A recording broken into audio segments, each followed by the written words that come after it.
अस्सलाम वालेकुम एवरीवन। सो आज हम जो है हमारा सेकंड लेक्चर स्टार्ट कर रहे हैं, जो हमने ये सीरीज स्टार्ट की है। कल हमने बेसिकली पढ़ा था साइंटिफिक मेथड्स के बारे में।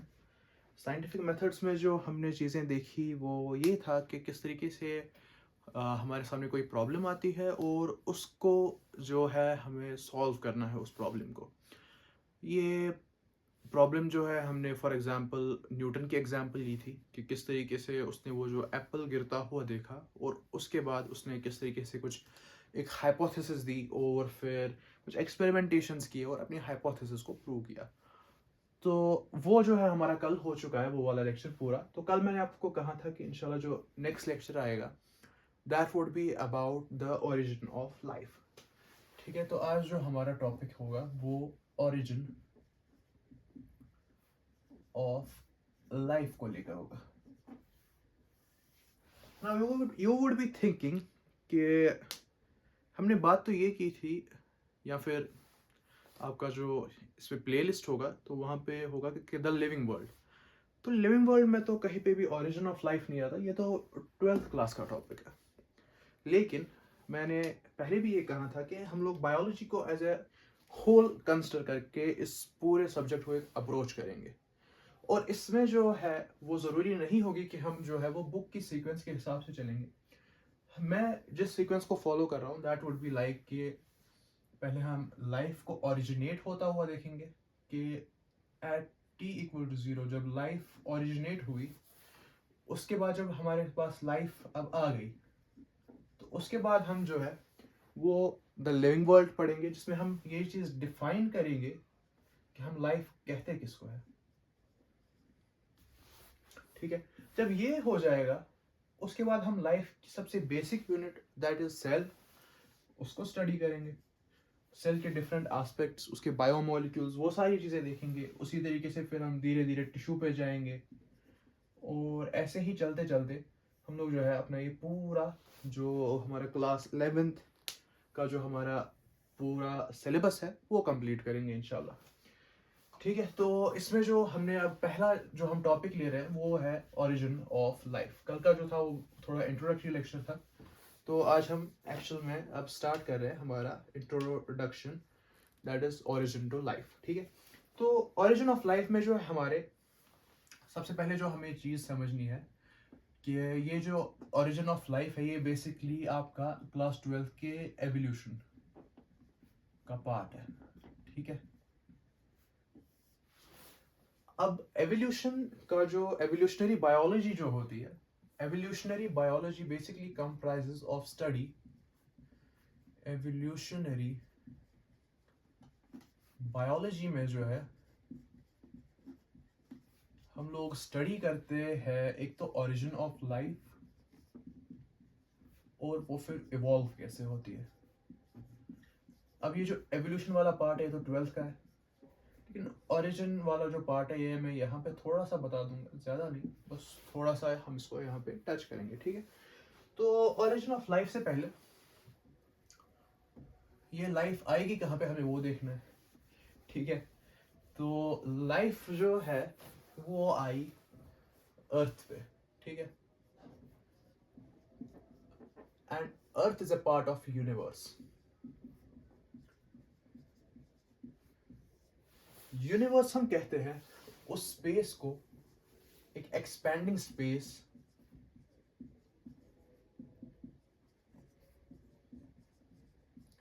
जहां पे हमारे स्टार्स, प्लैनेट्स वगैरह ये सारी चीज़ें जो है वो पाई जाती है। ये एक एक्सपैंडिंग स्पेस है जहाँ पे हमारे स्टार्स, प्लैनेट्स वगैरह सारी चीज़ें पाई जाती है। ठीक है, तो यूनिवर्स के बारे में जो है वो typically somewhere around 4.6 billion years ago जो है वो कहा जाता है कि ओरिजिन ऑफ यूनिवर्स है, और 4.5 बिलियन ईयर्स अगो जो है हमारा ओरिजिन ऑफ अर्थ कंसिडर किया जाता है। ये एक एस्टिमेशन है, ये एज सच कोई हार्ड एंड फास्ट ट्रूथ नहीं है, एक एस्टिमेशन जो साइंटिस्ट लोग लगाते हैं। तो अब हमारे इस अर्थ का जो है वो ओरिजिन कैसे होता है, ठीक है। तो बेसिकली इसकी दो थेरीज है, देयर आर टू थेरीज जो सबसे ज़्यादा एक्सेप्टेड थेरीज है। इसमें से एक जो है वो बिग बैंग थ्योरी है, इसके बारे में ऑलमोस्ट सब लोगों को पता होगा, हर एक ने इसके बारे में सुना हुआ होगा। जबकि हमारा जो दूसरा है that is solar nebular hypothesis. Solar nebular hypothesis, ठीक है। ये जो हमारी बिग बैंग थ्योरी है, ये बेसिकली हमारे जो यूनिवर्स की क्रिएशन है उसके बारे में बात करती है, जबकि ये जो है वो बेसिकली हमारे सोलर सिस्टम के क्रिएशन की बात करती है, ठीक है।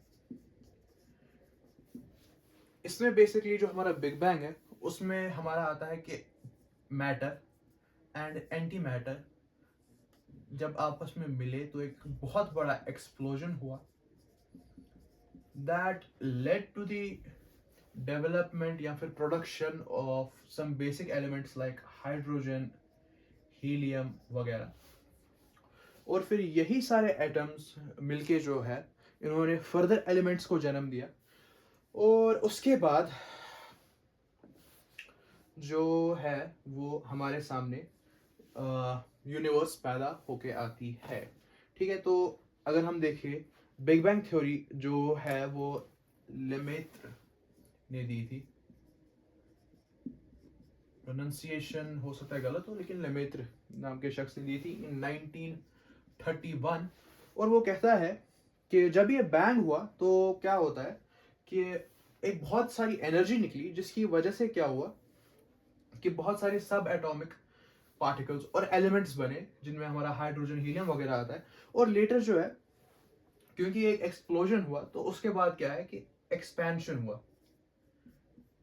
एक्सपेंशन जो है वो यूनिवर्स की स्टार्ट हो गई, ठीक है। और ये वाले जो हमारे एटम्स वगैरह है ये बनते जा रहे थे और एक्सपेंशन भी हो रहा है साथ में, ठीक है। लेकिन हर चीज का जो है फिर एक मास आया, ठीक है ना। तो उसकी वजह से क्या हुआ कि जो ये सारा मटेरियल है जो ये अब बन रहा है, ठीक है, ड्यू टू दिस एक्सप्लोजन जो ये मटेरियल बन रहा है, ये जो है अब क्या हो रहा है, इस मटेरियल की अब कंडेंसेशन होना शुरू हो गई, कंडेंसेशन, ठीक है। कंडेंसेशन का मतलब यहाँ पे होगा क्योंकि हर एक जो ये हमारा जो मटेरियल ये बन रहा है इसको पे के ऊपर जो है ग्रेविटेशनल फोर्स का असर होगा, क्योंकि gravitational force is basically the force that applies when there is a body that has a mass, ठीक है। तो किसी भी बॉडी जिसका मास होगा उस पर जो है वो ग्रेविटेशनल फोर्स जो है वो काम करेगा, और उसकी वजह से क्या हुआ कि कंडेंसेशन होना शुरू हो गई। और हमारे सामने जो है वो क्या बन गई, गैलेक्सीज जो है वो वजूद में आ गई। इन गैलेक्सीज के अंदर हमारे स्टार्स आएंगे, हमारे प्लैनेट्स आएंगे, ठीक है। तो वो सारी चीजें हमारी आएंगी, और इन्हीं गैलेक्सीज में से जो है वो हमारी एक गैलेक्सी जिसको हम मिल्की वे गैलेक्सी कहते हैं ये वजूद में आती है, ठीक है, मिल्की वे गैलेक्सी। तो अगर हम देखें मिल्की वे गैलेक्सी में जो है वो तकरीबन 100 बिलियन स्टार्स पाए जाते हैं, ठीक है। तो यहां से हमने देखा कि मैटर, तो अब लिख लें मैटर और एंटी मैटर, जब ये दोनों आपस में मिले तो एक एक्सप्लोजन हुआ जिसकी वजह से हमारे पास जो है वो छोटे छोटे एटम्स बन के आए, और उसके बाद क्या हो रहा, एक्सपेंशन होना शुरू हो गया। और एक्सपेंशन के कुछ टाइम बाद जो है वो ये मैटर जो है वो कंडेंस होना शुरू हो गया, ठीक है। तो इसकी कंडेंसेशन हो गई under the force of gravity क्योंकि इनका मास था, ठीक है। जैसे ही ये जो कंडेंसेशन है हुई उसकी वजह से क्या होगा कि प्लैनेट्स और स्टार्स बनने लगेंगे, प्लैनेट्स एंड स्टार्स बनेंगे। और जब ये प्लैनेट्स और स्टार्स जो है वो एक साथ एक ग्रुप बनाएंगे उसको हम बोलेंगे कि हमारी गैलेक्सी बन गई, ठीक है। और इन्हीं गैलेक्सीज में से एक हमारी गैलेक्सी है जिसको हम कहते हैं मिल्की वे गैलेक्सी, जिसका अर्थ एक पार्ट है, ठीक है। तो उसके अंदर जो है वो ऑलमोस्ट 100 बिलियन स्टार्स जो है वो पाए जाते हैं। ये वाली थ्योरी जो है वो लेमेत्री ने दी थी 1931 में। इसके बाद जो हमारा नेक्स्ट आता है that is solar nebular hypothesis. ठीक है, इसके अंदर हम लोग ये बोलते हैं कि जो ये नेब्यूला है, nebula is basically gaseous clouds.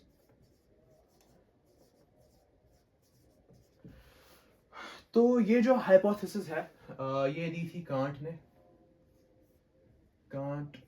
ने ये हाइपोथेसिस दी थी इन 1753।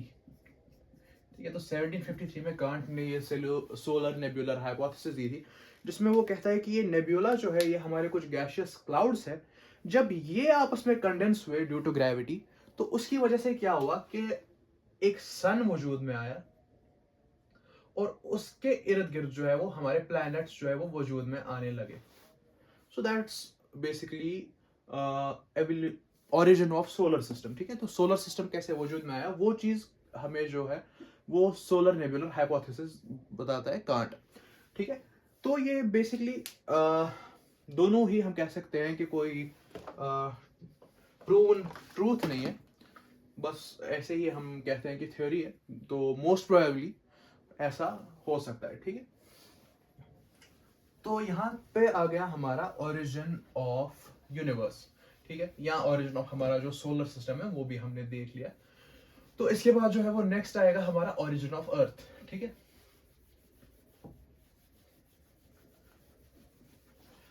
ये जो सारी थ्योरीज या फिर हाइपोथेसिस जो भी होती है, ये बेसिकली साइंटिस्ट जब अपने आसपास जो है वो नेचर को ऑब्जर्व करते हैं, तो वो जब कुछ फिनोमिना को होता हुआ देखते हैं, तो उन्हीं चीजों को जो है वो एक लार्जर स्केल पे उन्होंने यहाँ पे अप्लाई किया है।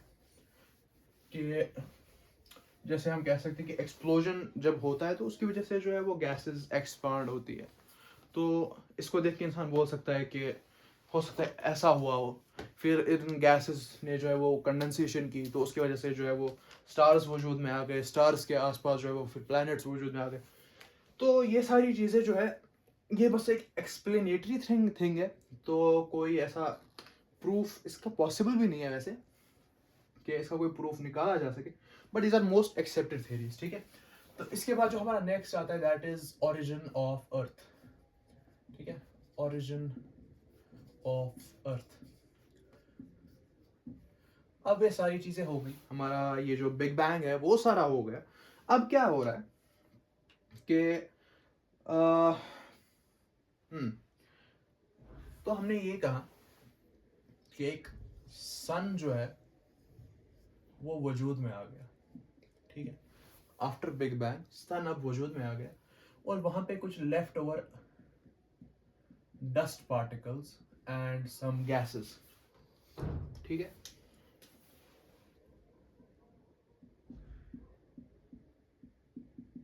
ये मौजूद है। ठीक है, जिन्होंने क्या किया, ये अब क्या है, ये कंडेंस हो गए और ये जो लेफ्ट ओवर्स है ये आपस में मिल गए। ठीक है, जब ये आपस में मिले और हमारे सामने जो है हमारे पास फर्स्ट सॉलिडिफाइड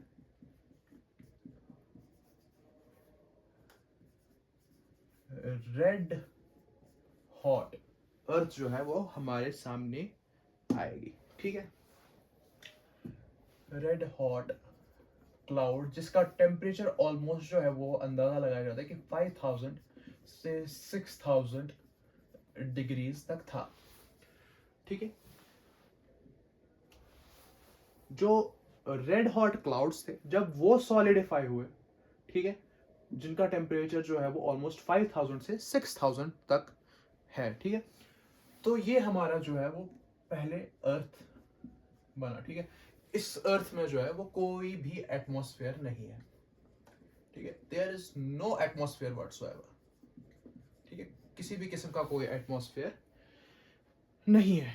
ठीक है, इसके बाद क्या होता है, अब क्योंकि जो अर्थ का जो सरफेस है हमने कहा कि ये रेड हॉट क्लाउड या फिर ये जो सॉलिडिफाइड है ये असल में मोल्टन, ठीक है, सरफेस है अर्थ अर्थ की जो थी वो एक मोल्टन सी सरफेस थी, ठीक है।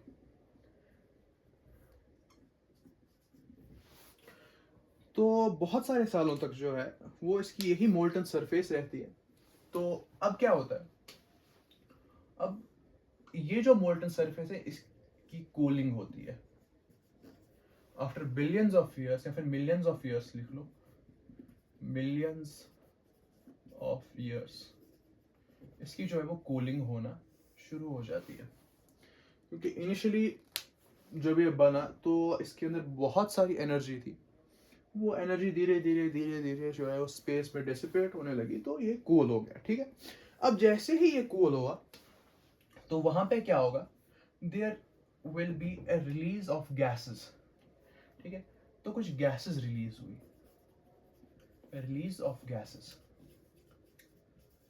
ये गैसेस कौन सी थी, इसमें हमारा CO2, NH3 ammonia, CH4 methane gas, और हमारा जो है वो वाटर वेपर्स, ठीक है, H2O के vapours, not H2O in liquid form, ठीक है, H2O वेपर्स, हमारा जो है वो हाइड्रोजन गैस वगैरह, ये सारी चीज़ें जो है वो इसमें पाई जाती है। अब जो पहले हमने देखा कि कोई एटमॉस्फेयर नहीं है, लेकिन once this molten surface of earth started to cool down, तो क्या होता है कि कुछ गैसेस रिलीज होती है जिसकी वजह से हमारे अर्थ का जो है वो एक एटमॉस्फेयर बन जाता है। एटमॉस्फेयर जो है वो वजूद में आ गया, एटमॉस्फेयर बन गया। लेकिन इस एटमॉस्फेयर में हम देख रहे हैं कि किसी भी किस्म का जो है वो फ्री ऑक्सीजन नहीं है, लेकिन फ्री हाइड्रोजन जरूर है, ठीक है। तो ये जो हमारा एटमॉस्फेयर था ये रेड्यूसिंग एटमॉस्फेयर था, it was a reducing atmosphere, ठीक है। एटमॉस्फेयर तो लिख लिया है, तो रेड्यूसिंग एटमॉस्फेयर है। तो इनिशियली जो अर्थ का जो एटमॉस्फेयर था दैट वाज रेड्यूसिंग एटमॉस्फेयर, ठीक है। इसमें हमने देखा कि इसमें हमारे पास जो है वो वाटर वेपर्स है। इन वाटर वेपर्स के साथ क्या हुआ, सन है, सन जो है वो अपनी तरफ से रेडिएशंस फेंक रहा है, ठीक है। तो सन पे से जो यूवी रेडिएशंस आ रही है, वो यूवी रेडिएशंस जो है वो H2O को जब हिट करेंगी तो वहां पे क्या होगा, हमारा जो हाइड्रोजन है और ऑक्सीजन है ये दोनों अलग हो गए, ये दोनों हमारे जो है वो अलग हो गए, ठीक है। जब ये हमारे अलग हो गए तो हाइड्रोजन के साथ मिलके फिर से H2 बना लेगा, लेकिन जो ये ऑक्सीजन है इसको खाने के लिए वहां पे बहुत सारी चीजें पड़ी हुई है, इसको खाने के लिए वहां पे जो है वो फ्री हाइड्रोजन ऑलरेडी कुछ पड़ा हुआ है, तो वापस से H2 भी बना सकता है। वहां पे जो है वो हमारा NH3 भी है, और NH3 जो है वो हमारा N2 बना लेगा, उसमें से जो हाइड्रोजन निकले वो वाटर बना लेंगे, ठीक है। और हमारा जो ऑलरेडी वहां पे H2 प्रेजेंट है वो भी वाटर बना लेगा, तो N2 फॉर्म होगा, ठीक है। और क्या हुआ, हमारा जो CH4 है, CH4 भी ऑक्सीजन के साथ मिलके क्या बनाएगा, कार्बन डाइऑक्साइड बनाएगा। तो हमारा जो रेड्यूसिंग एनवायरनमेंट था वो अभी भी रेड्यूसिंग ही रहा, और हमारा जो ये फ्री ऑक्सीजन जो भी जनरेट हो रहा था वो सारा जो है वो इस्तेमाल हो रहा है। किसकी तरफ से इस्तेमाल हो रहा है, एक तो NH3 की वजह से इस्तेमाल हो रहा है, CH4 की वजह से इस्तेमाल हो रहा है, H2 की वजह से इस्तेमाल हो रहा है। These are all reducing agents जो इस ऑक्सीजन को रिड्यूस कर रहे हैं, ठीक है। तो हमारा जो ये एनवायरनमेंट ओवरऑल जो अभी तक का जो एटमॉस्फेयर रहा अर्थ का, वो सिर्फ एक रिड्यूसिंग एनवायरनमेंट ही है, ठीक है, रिड्यूसिंग एटमॉस्फेयर। अब इस रिड्यूसिंग एटमॉस्फेयर की वजह से क्या होता है, रिड्यूसिंग एटमॉस्फेयर की वजह से एटमॉस्फेयर के अंदर जो हमारा फ्री हाइड्रोजन है उसकी कंसंट्रेशन काफी हाई रहती है, जबकि ऑक्सीजन की जो है वो फ्री कंसंट्रेशन काफी लो रहती है, ठीक है। तो this is how the primitive earth atmosphere was. Primitive earth का जो एटमॉस्फेयर था वो रिड्यूसिंग एटमॉस्फेयर था, ठीक है। तो अब आगे चलते हैं, आगे क्या हुआ है, क्योंकि हम अभी तो जानते हैं कि हमारा जो अभी का एटमॉस्फेयर है इसमें फ्री ऑक्सीजन मौजूद है, ठीक है। तो रिड्यूसिंग एटमॉस्फेयर तो नहीं है, अब तो ऑक्सीडाइजिंग एटमॉस्फेयर। तो ये रिड्यूसिंग से ऑक्सीडाइजिंग बना कैसे, ठीक है। तो ये चीज हमें देखनी है। अभी तक जो है हमारा रिड्यूसिंग एटमॉस्फेयर बन चुका है, तो आगे जो है देखो, अब जो रिड्यूसिंग एटमॉस्फेयर है रिड्यूसिंग एटमॉस्फेयर के अंदर अब क्या होता है कि जो एनर्जी चाहिए होती है to make some energy required to make carbon rich molecules, ठीक है। कार्बन रिच मॉलिक्यूल्स बेसिकली जिनमें हमारी एनर्जी रहती है, ठीक है। तो ऐसे मॉलिक्यूल्स को बनाना रिड्यूसिंग एटमॉस्फेयर में या रिड्यूसिंग एनवायरनमेंट में इजी होता है। तो ऐसे जो है वो हमारे बायोमोलिक्यूल्स जो थे, जैसे हमारे अमाइनो एसिड्स या फिर हमारे जो न्यूक्लिक एसिड्स या कुछ हमारे जो बेसिक प्रोटीन्स जो थे, बेसिक बायोमोलिक्यूल्स, वो जो है वो आपस में असेंबल होना शुरू हो गए और हमारे सामने ये कुछ चीजें आ गई, ठीक है। अब लेटर ऑन क्या होता है कि यही चीजें जो ये वजूद में आई, ये जो कार्बन रिच मॉलिक्यूल्स जो हमारे सामने आए, तो इनको क्या है वो एक लिपिड मेम्ब्रेन के अंदर एनवलप किया जाएगा। तो हमारे पास जो है एक प्रिमिटिव सेल बन जाएगी जो एक प्रोकैरियोटिक सेल है, ठीक है। लेकिन ये जो हमारी प्रोकैरियोटिक सेल है ये हेटेरोट्रॉफिक है।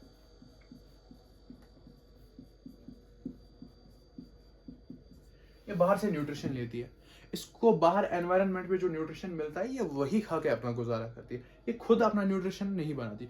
तो जो पहला ऑर्गेनिज्म जो अर्थ पे डेवलप हुआ या फिर जो इवॉल्व हुआ, तो वो एक प्रोकैरियोटिक ऑर्गेनिज्म था और वो एक हेटेरोट्रॉफ था, ठीक है। और हमारा जो एटमॉस्फेयर है वो अभी भी रिड्यूसिंग एटमॉस्फेयर है। लेकिन लेटर ऑन क्या होता है कि अब जो ये सेल्स है ये धीरे धीरे धीरे धीरे इवॉल्व हो रही है, और सन तो अपनी ही जगह पे है, ठीक है। ये हमारा सन है। तो धीरे धीरे क्या हुआ कि फोटोसिंथेटिक ऑर्गेनिजम्स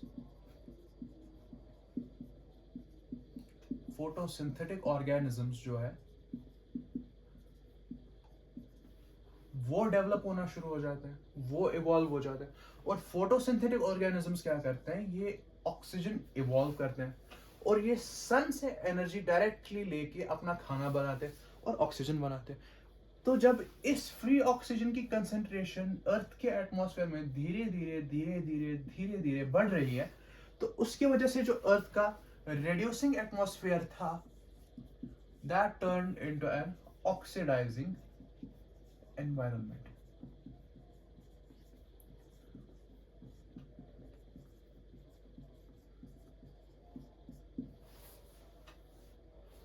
तो आई थिंक ये क्लियर हो गया होगा कि हमारे पास जो रेड्यूसिंग एनवायरनमेंट था, ठीक है, जिसमें जो कार्बन रिच मॉलिक्यूल्स, जो इनिशियली जो बायोमोलिक्यूल्स बनाए गए, ये न्यूक्लिक एसिड्स वगैरह, इनके लिए क्या होता है कि एनर्जी कम चाहिए होती है इनको बनाने के लिए, ठीक है। तो आउट ऑफ क्रैप जो है वो ये सारी चीज़ें बनी और फिर जो है ये एक लिपिड मेम्ब्रेन के अंदर जो है वो एनवलप हो गई। ये इसका लिपिड एनवलप है, लिपिड मेम्ब्रेन, ठीक है। जब ये इसके अंदर आ गई तो हमारा जो है प्रोकैरियोटिक सेल बन गया। Just a second, okay. तो हमारा जो है प्रोकैरियोटिक सेल बन गया जो कि हेटेरोट्रॉफिक है, जो कि अपने एनवायरनमेंट से खाना ले रहा है।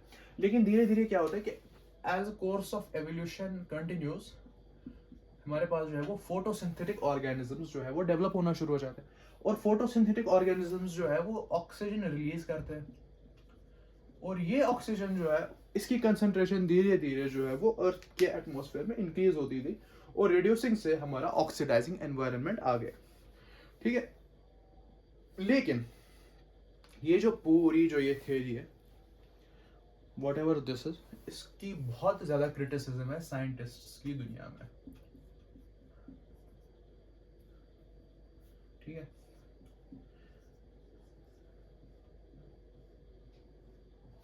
इसको कुछ ज्यादा भाव नहीं देते इस थ्योरी को, कहते हैं कि भाई ऐसे कैसे, ये कार्बन रिच मॉलिक्यूल बनना आसान है तो मतलब बन गए, खुद ही बन गए, क्या मतलब इसके पीछे का रीजन क्या है कि अमाइनो एसिड्स, न्यूक्लिक एसिड से प्रोटीन सारे जो है वो बन रहे हैं, क्यों बन रहे हैं।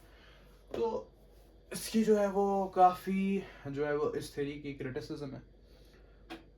तो यहाँ पे जो है हमारा ओरिजिन ऑफ अर्थ जो है वो खत्म हो जाती है, क्योंकि अब हमारा अर्थ जो है वो बन चुका है, ठीक है, उसके अंदर का रेड्यूसिंग एनवायरनमेंट बन चुका है। और इसके बाद जो है वो ओरिजिन ऑफ लाइफ के बारे में हम बात करेंगे। ओरिजिन ऑफ लाइफ के बारे में इंशाल्लाह जो वो नेक्स्ट लेक्चर में बात करेंगे, लेकिन अभी जो है मैं सिर्फ कुछ थेरीज जो है वो यहाँ पे मेंशन कर दूंगा जो ओरिजिन ऑफ लाइफ के बारे में दी जाती है।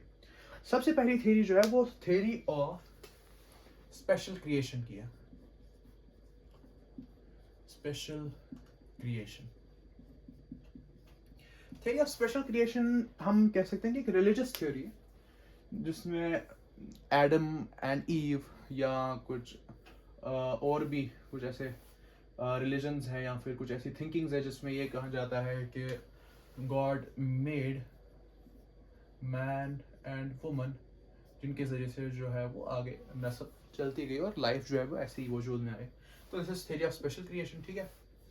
तो उसके बाद जो नेक्स्ट आती है that is theory of cosmogic cosmozoic origin. That says कि अर्थ पे जो है वो लाइफ फ्रॉम आउटसाइड अर्थ आई है, ठीक है। और इसके बाद जो है वो पैनस्पर्मिया थ्योरी है। Panspermia theory, panspermia theory is something similar to cosmozoic theory, लेकिन इसका एक छोटा सा एक्सटेंशन ये है कि पैनस्पर्मिया में जो है ये बिलीव किया जाता है कि अगर ये अर्थ है तो अर्थ के अलावा कोई और प्लैनेट है जहाँ पे लाइफ है, as it is believed in cosmozoic theory. तो यहाँ से लाइफ यहाँ आ गई, तो ये दिस इज कॉस्मोजोइक। लेकिन पैनस्पर्मिया में क्या है कि ये बिलीव किया जाता है कि ये वाला जो प्लैनेट है यहाँ पे जो लोग रहते हैं दे आर सुपीरियर। ये क्योंकि सुपीरियर है, they are very advanced people, तो इन्होंने जो है वो जानबूझ के यहाँ पे लाइफ भेजी है। Just like people of earth nowadays are trying to send life to Mars, ठीक है। तो उसी तरीके से जो है वो पैनस्पर्मिया की थ्योरी जो है वो बात करती है। इसके बाद जो हमारी थ्योरी आती है दैट्स कैटास्ट्रोफिज्म। कैटास्ट्रोफिज्म जो है वो ये कहती है कि लाइफ और यूनिवर्स इसका कोई बिगिनिंग या कोई एंड नहीं है, बस ये जो एक साइकिल है वो चल रहा है, ठीक है। It begins and it ends and then it begins again and then it ends again. That's catastrophism. और उसके बाद जो है वो एक और आती है that's spontaneous generation की थ्योरी।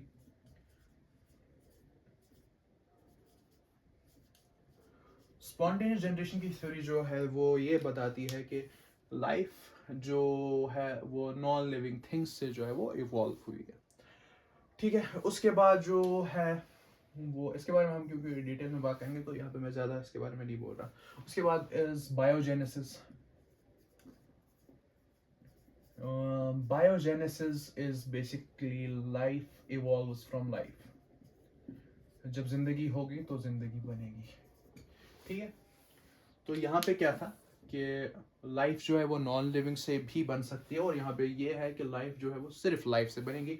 इसमें जो है वो बेसिकली फ्रांसिस्को रेड्डी और जो लुइस पास्चर वो वाले जो एक्सपेरिमेंट है स्वान नेक एक्सपेरिमेंट, तो वो सारी चीज़ें जो वो बायोजेनेसिस थ्योरी में आती है बेसिकली।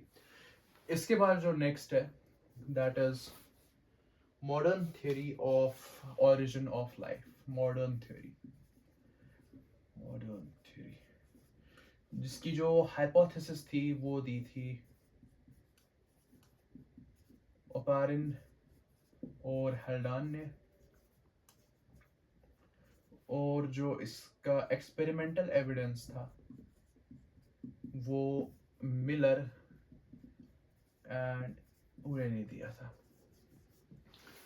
ठीक है। तो ये जो है वो अभी की सबसे मोस्ट एक्सेप्टेड थ्योरियों में से एक है। And after that this one explains the beginning of life and this one explains the continuation of life, ठीक है। तो साइंटिफिक वर्ल्ड में जो है ये दो थ्योरीज सबसे ज़्यादा एक्सेप्टेड है। This one is the least accepted theory in scientific world.